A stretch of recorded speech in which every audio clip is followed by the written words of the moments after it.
A alma é imortal. De Gabriel Delany, 1899. Terceira parte. O Espiritismo e a Ciência. Capítulo 3. O mundo espiritual e os fluidos. As forças. Citemos de novo nosso instrutor espiritual, 183. Início da nota do redator, 183. Allan Kardec, A Gênese, capítulo 6, Uranografia Geral, números 8, 10 e 11. Fim da nota do redator. Se um desses seres desconhecidos que consomem a efêmera existência nas regiões tenebrosas do fundo do oceano, se um desses poligástricos, dessas nereidas, miseráveis animálculos que da natureza unicamente conhecem os peixes ictiófagos e as florestas submarinas, recebesse de súbito o dom da inteligência, a faculdade de estudar o seu mundo e de levantar sobre as suas apreciações um raciocínio conjetural, abrangendo a universalidade das coisas. Que ideia faria da natureza viva que se desenvolve no meio em que ele vive do mundo terrestre existente fora do campo de suas observações? Se, depois, por um efeito maravilhoso do seu novo poder, esse mesmo ser chegasse a elevar-se acima das suas trevas eternas, à superfície do mar, não longe das margens opulentas de uma ilha de rica vegetação, ao banho fecundante do sol, dispensador de calor benfazejo, que juízo faria ele dos seus juízos anteriores, acerca da criação universal? Não substituiria de pronto a teoria que houvesse construído por uma apreciação mais ampla, porém, ainda tão incompleta, relativamente, quanto a primeira. Tal ó homens. A imagem da vossa ciência, toda especulativa. Há um fluido etéreo, que enche o espaço e penetra os corpos. Esse fluido é a matéria cósmica primitiva, geratriz do mundo e dos seres. São inerentes ao éter as forças que presidiram as metamorfoses da matéria, as leis imutáveis e necessárias que regem o mundo. Essas forças múltiplas, indefinidamente variadas segundo as combinações da matéria, localizadas segundo as massas, diversificadas, quanto ao modo de ação, segundo as circunstâncias e o meio, são conhecidas na Terra sob o nome de gravidade, coesão, afinidade, atração, magnetismo, eletricidade. Os movimentos vibratórios do agente são os de som, calor, luz, etc. Ora, assim como uma única é a substância simples, primitiva, geratriz de todos os corpos, mas diversificada em suas combinações, também todas essas forças dependem de uma lei universal, diversificada em seus efeitos, lei que lhes está na origem e que, pelos decretos eternos, foi soberanamente imposta à criação, para lhe constituir harmonia e a estabilidade permanentes. A natureza jamais está em oposição a si mesma. Uma só é a divisa no brasão do universo, unidade. Remontando-se à escala dos mundos, encontra-se unidade de harmonia e de criação, ao mesmo tempo em que uma variedade infinita nessa imensa plateia de estrelas, percorrendo-se-lhes os degraus da vida, desde o último dos seres até Deus, a grande lei de continuidade se patenteia, considerando-se as forças em si mesmas, pode-se formar com elas uma série, cuja resultante, a confundir-se com a geratriz, é a lei universal. Todas essas forças são eternas e universais, como a criação. Sendo inerentes ao fluido cósmico, elas necessariamente atuam em tudo e em toda parte, modificando, sucessivamente, ou pela simultaneidade, ou pela sucessividade, as ações que exercem. São predominantes aqui, ali apagadas, poderosas e ativas em certos pontos, latentes ou secretas noutros.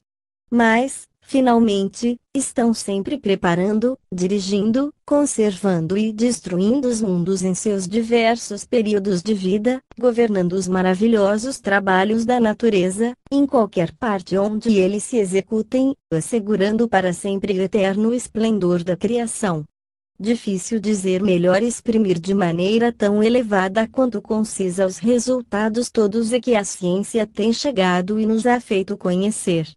escapa ao poder do homem criar qualquer parcela de energia, ou destruir a que existe. Transformar um movimento em outro é tudo o que lhe está ao alcance. O mundo da mecânica, diz Balfour Stewart, 184, não é uma manufatura criadora de energia, mas um comum mercado ao qual podemos levar certa espécie particular de energia e trocá-la por um equivalente de energia de outro gênero, que mais nos convenha. Se lá chegarmos sem coisa alguma nas mãos, podemos ter a certeza de voltar sem coisa alguma. Início da nota do redator 184. Balfour Stewart, a conservação da energia. Fim da nota do redator.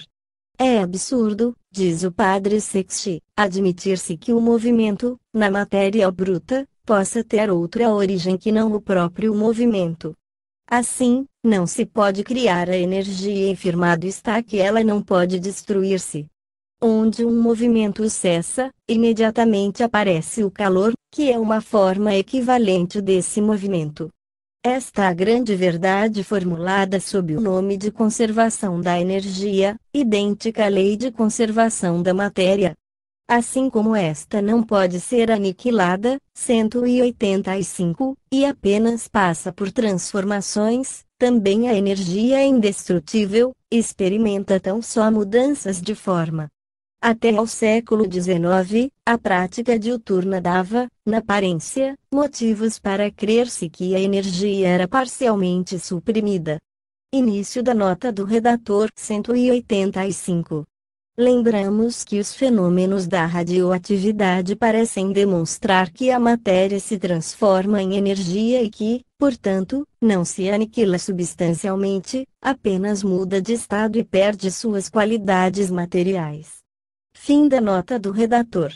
Pertence a J. R. Mayer, médico de Heilbronn, Reino do Württemberg, ao dinamarquês Coding e ao físico inglês Joule a glória de terem demonstrado que nenhuma só fração de energia se perde e que é invariável a quantidade total de energia de um sistema fechado.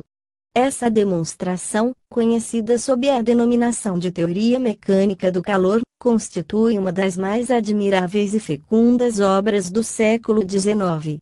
Descobrindo a que quantidade exata de calor corresponde um certo trabalho, isto é, uma certa quantidade de movimento, a ciência fez que a indústria mecânica desse um passo gigantesco.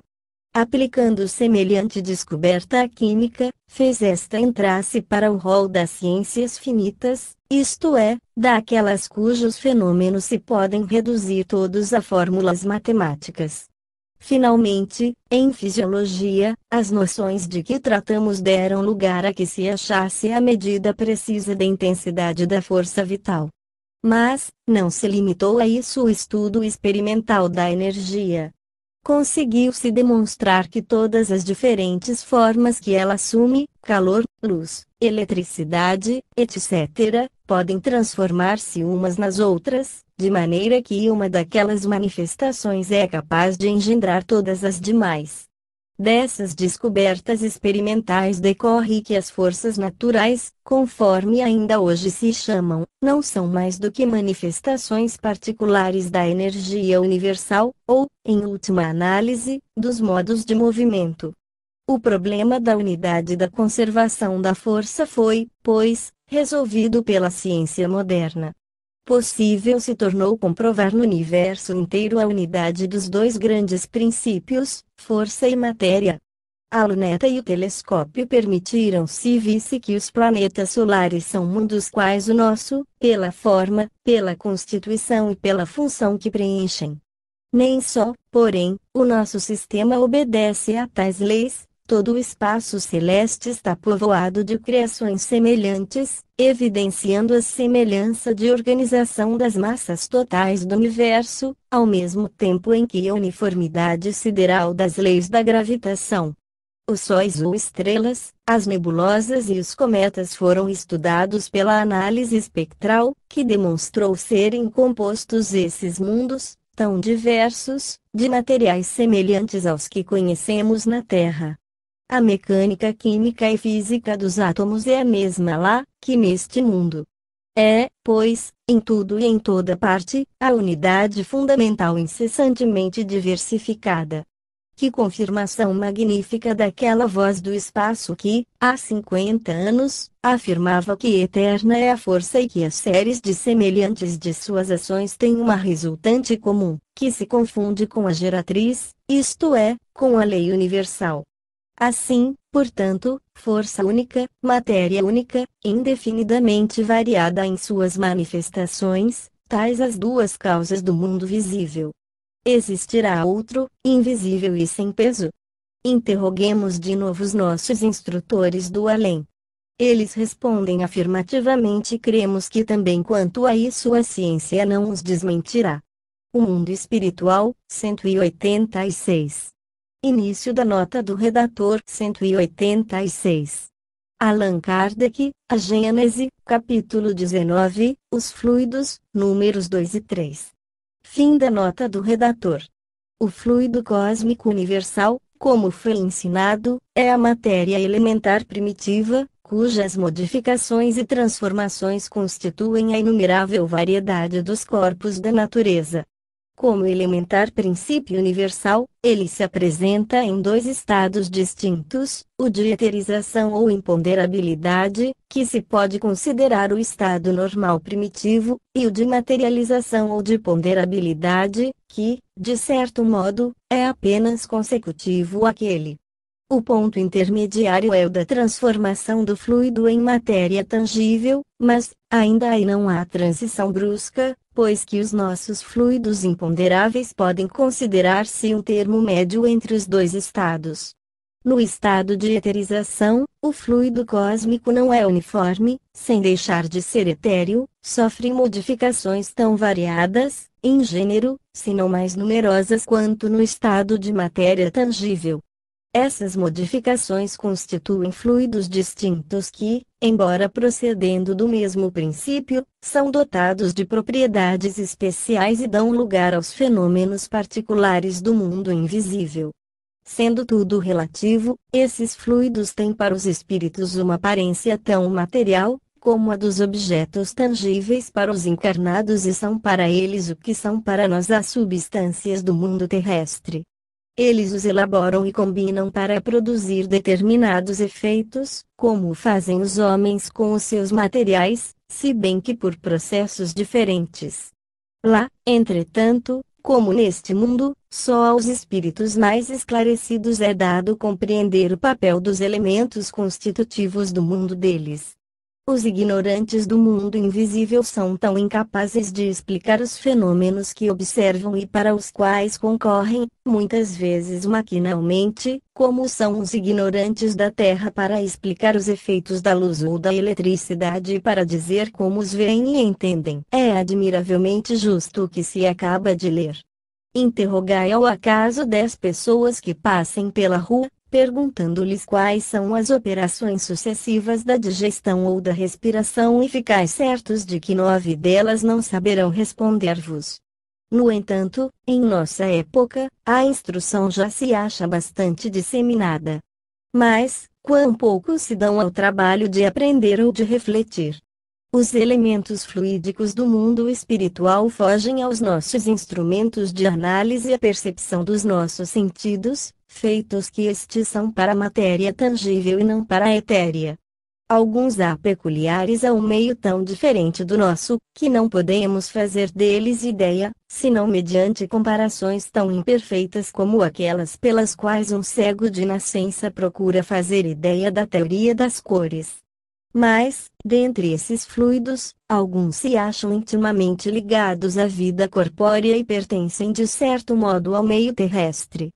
Em falta de percepção direta, podem observar-se-lhes os efeitos a adquirir, sobre a natureza deles, conhecimentos de certa exatidão.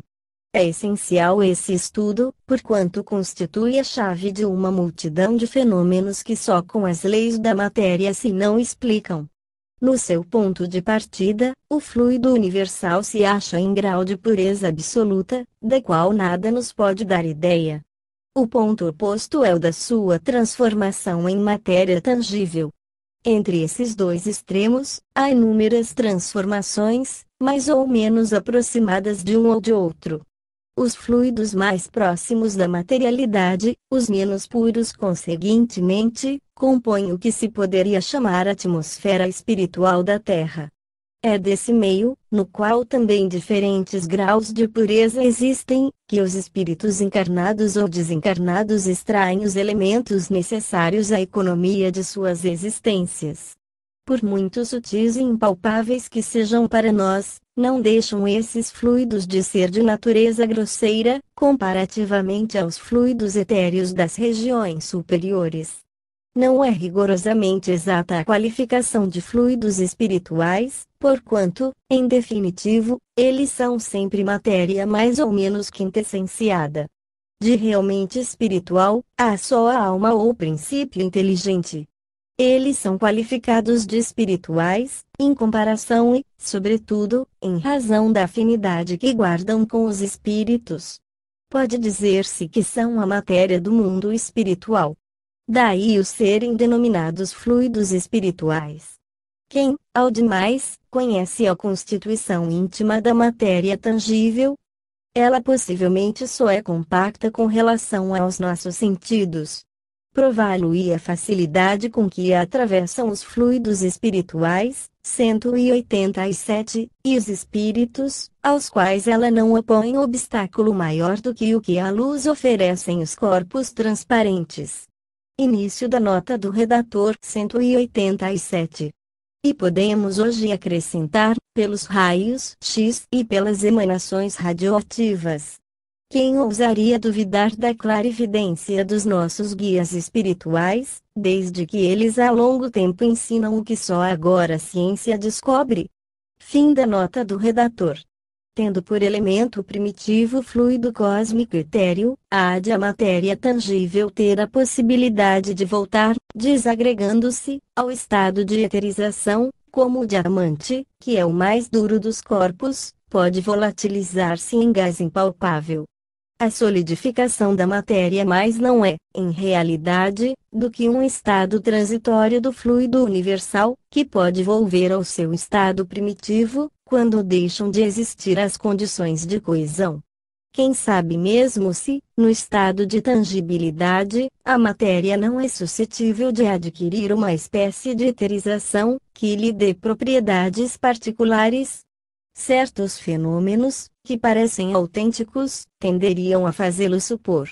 Ainda não possuímos senão as balizas do mundo invisível e o futuro sem dúvida nos reserva o conhecimento de novas leis que permitirão se conheça o que para nós continua a ser mistério. Vejamos agora, por meio das modernas descobertas, se são exatas estas concepções. A energia e os fluidos. Até há pouco, a ciência negava a existência de estados imponderáveis da matéria e a hipótese do éter estava longe de ser unanimemente admitida, apesar da sua necessidade para tornar compreensíveis os diversos modos da força.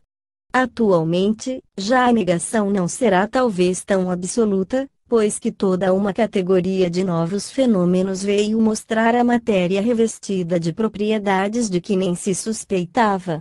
A matéria radiante dos tubos de Crookes revela as energias intensas que parecem inerentes às últimas partículas da substância. Os raios X, que nascem no ponto em que os raios catódicos tocam o vidro da ampola, ainda mais singulares são, porquanto se propagam através de quase todos os corpos e têm propriedades fotogênicas, sem serem visíveis de si mesmos. Finalmente, as experiências espíritas de Wallace, de Beatty, de Aksakoff consignam, fotografados, esses estados da matéria invisível, que concorrem para a produção dos fenômenos espíritas. O Dr. Baraduc, o comandante Darjet, o Dr. Adam, o Dr. Lewis, o Sr. David e as experiências do Sr. Russell, 188, põe de manifesto essas forças materiais que emanam constantemente de todos os corpos, mas, sobretudo, dos corpos vivos, e os clichês que se obtêm são testemunhos irrecusáveis da existência desses fluidos. 189. Início da nota do redator 188. Veja-se a Revue Scientifique et Morale do Spiritisme, segundo ano, número de julho de 1897, e números de maio, junho e julho de 1898. 189. Revue Scientifique, de 25 de dezembro de 1897, Influência dos metais sobre a chapa fotográfica, à distância e na obscuridade. Fim da nota do redator. Assistimos, presentemente, à demonstração científica desses estados imponderáveis da matéria antes tão obstinadamente repelidos. Mais uma vez, confirma-se o ensino dos espíritos, sendo a prova de veracidade das suas revelações dada por pesquisadores que não partilham das nossas ideias e que, portanto, não podem ser suspeitados de complacências. É necessário que o público, ao ouvir-nos falar de fluidos, se habitue a não ver nessa expressão um termo vago, destinado a mascarar a nossa ignorância. É necessário fique ele bem persuadido de que estamos constantemente mergulhados numa atmosfera invisível, intangível pelos nossos sentidos, porém, tão real, tão existente, quanto o próprio ar. Não é certo que as maiores inteligências do século, os mais hábeis analistas, químicos e físicos hão vivido em contato com o argônio, o novo gás que faz parte integrante do ar, sem lhe suspeitarem a presença. Esse exemplo deve inspirar modéstia a todos quantos orgulhosamente proclamam que sabem todas as coisas e que a natureza nenhum mistério mais lhes guarda. A verdade é que ainda somos muito ignorantes e que a nossa existência se escoa num lugar do qual só pequeníssima parte conhecemos. O de que todos se devem bem compenetrar é de que a atmosfera que nos circunda contém seres e forças cuja presença normal somos incapazes de apreciar. O ar se encontra povoado de miríades de organismos vivos, infinitamente pequenos, que não lhe turvam a transparência. No azul translúcido de um belo dia de verão voltei a uma inumerável quantidade de sementes vegetais, que irão fecundar as flores. Ao mesmo tempo, o espaço se encontra atravancado de bilhões de seres, aos quais foi dado o nome de micróbios. Todos esses seres evolvem dentro de gases cuja existência nada nos revela. O ácido carbônico, produzido por tudo o que tem vida ou se consome, mistura-se aos gases constitutivos do ar, sem que alguém o possa suspeitar. Quase todos os corpos emitem vapores que emergem nesse laboratório límpido e os nossos olhos permanecem cegos para todos esses corpos tão diversos, cada um com a sua função e a sua utilidade. Tampouco os nossos sentidos nos advertem dessas correntes que sulcam o globo e desorientam a bússola durante as tempestades magnéticas. Só raramente a eletricidade se manifesta sob forma que nos seja apreciável. Ela não existe unicamente no instante em que o raio risca a nuvem, em que repercutem ao longe os roncos do trovão, antes, atua perpetuamente, por meio de lentas descargas, por meio de trocas incessantes entre todos os corpos de temperaturas diferentes. A própria luz não a percebemos, senão dentro de limites muito acanhados. Seus raios químicos, de ação tão intensa, escapam completamente à nossa visão. Somos banhados, penetrados por todos esses eflúvios em meio dos quais nos movemos e longuíssimo tempo viveu a humanidade sem conhecer tais fatos que, entretanto, sempre existiram. Foram necessárias todas as descobertas da ciência, para criarmos sentidos novos, mais poderosos, mais delicados do que os que devemos à natureza. O microscópio nos revelou o átomo vivo, o infinitamente pequeno, a chapa fotográfica é, ao mesmo tempo, um tato e uma retina, de incomparáveis finura e acuidade de visão. O colóide registra as vibrações etéreas que nos chegam dos planetas invisíveis, perdidos nas profundezas do espaço, e nos revela a existência deles. Apanha os movimentos prodigiosamente rápidos da matéria quintessenciada, reproduz fielmente a luz obscura que todos os corpos à noite irradiam. Se a nossa retina possuísse essa singular sensibilidade, seríamos impressionados pelas ondas ultravioletas, como somos pela parte visível do espectro. Pois bem, essa chapa preciosa ainda presta ao serviço de dar-nos a conhecer os fluidos que emanam do nosso organismo, ou que nele penetram. Mostra-nos, com irresistível certeza, que em torno de nós forças existem, isto é, movimentos da matéria sutil, que se diferenciam uns dos outros pelos seus caracteres particulares, por uma assinatura especial. Presentemente, já não se pode duvidar dessas modalidades, desses avatares da matéria. Há, envolvendo-nos, uma atmosfera fluídica incorporada na atmosfera gasosa, penetrando-a de todos os lados. São ininterruptas as suas ações, é todo um mundo tão variado, tão diverso em suas manifestações, quanto é a natureza física, isto é, a matéria visível e ponderável.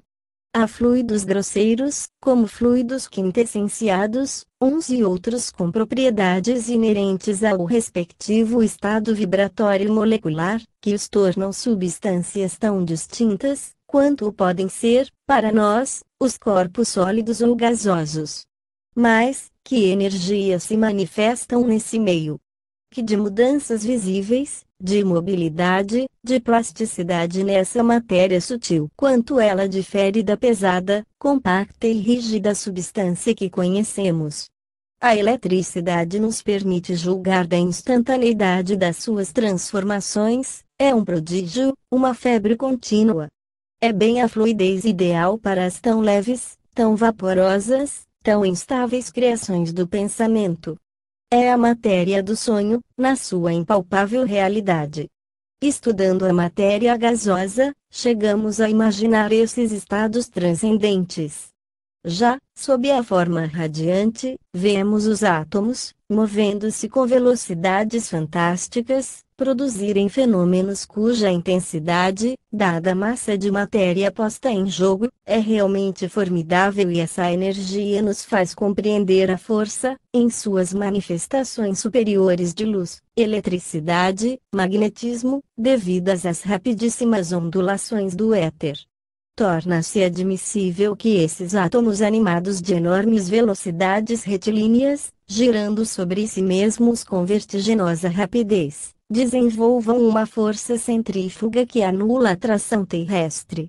Sim, é mais que provável que eles se diferenciem entre si pela quantidade de força viva que individualmente contêm e podemos entrever a inesgotável variedade de agrupamentos que se constituem entre essas inúmeras formas de substâncias.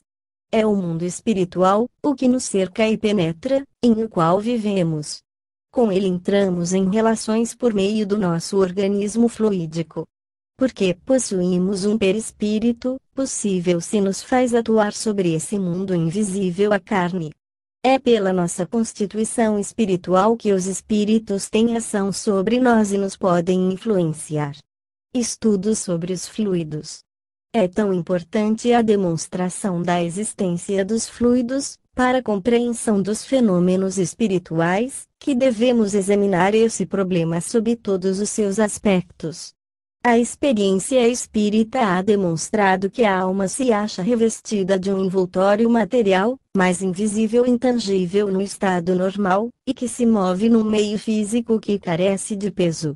Urge, pois, apresentemos todas as razões que tendem a provar o fato capital da existência de um mundo imponderável, porém tão real como o em que vivemos. Acreditava-se, outrora, que a luz, a eletricidade, o calor, o magnetismo, etc., eram substâncias inteiramente distintas umas das outras, dotadas de natureza própria, especial, que as diferenciavam completamente. As pesquisas contemporâneas demonstraram falsas semelhantes concepção. Nas primeiras idades da ciência, não só parecia que as forças eram separadas, mas também que o número delas se multiplicava ao infinito. Considerava-se cada fenômeno como a manifestação de uma certa força. Entretanto, pouco a pouco se reconheceu que efeitos diferentes podem derivar de uma causa única. Desde então, diminuiu consideravelmente o número das forças, cuja existência se admitia. Newton identificou a gravidade e atração, reconhecendo na queda da maçã e na manutenção do astro em sua órbita efeitos de uma mesma causa, a gravitação universal. Ampère demonstrou que o magnetismo é apenas uma forma da eletricidade. A luz e o calor, desde longo tempo, são tidos como manifestações de uma mesma causa, um movimento vibratório extremamente rápido do éter. Nos dias atuais, uma grandiosa concepção veio mudar de novo a face à ciência, a de que todas as forças da natureza se reduzem a uma só. A energia ou a força, são sinônimos os dois termos, pode assumir todas as aparências, sendo, alternativamente, calor, trabalho mecânico, eletricidade, luz e dar origem às combinações e decomposições químicas. Às vezes, a força é como que se acha oculta ou destruída. Simples aparência. Pode-se sempre encontrá-la novamente e fazê-la passar de novo pelo ciclo de suas transformações.